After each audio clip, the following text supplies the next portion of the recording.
రాష్ట్రం ఏర్పడ్డప్పుడు ఇచ్చినటువంటి హామీ కాబట్టి ఆ హామీని తప్పకుండా అమలు చేయాల్సినటువంటి బాధ్యత భారతీయ జనతా పార్టీ మీద ఉంది. ఇప్పటికే 10 ఏళ్ల నుంచి అధికారంలో ఉన్నారు. ఎన్నిసార్లు మనము ఉత్తరాలు రాసినా, ఎన్నిసార్లు మాట్లాడినా కూడా పార్లమెంట్లో వాళ్ళు స్పందించలేదు.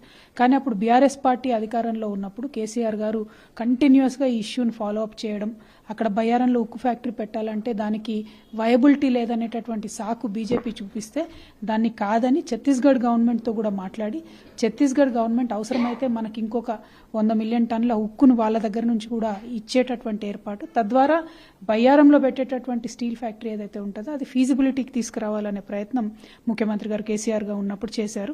ఆ ప్రయత్నాలన్నీ కూడా ఇవాళ కేంద్ర ప్రభుత్వం దృష్టిలో ఉన్నాయి.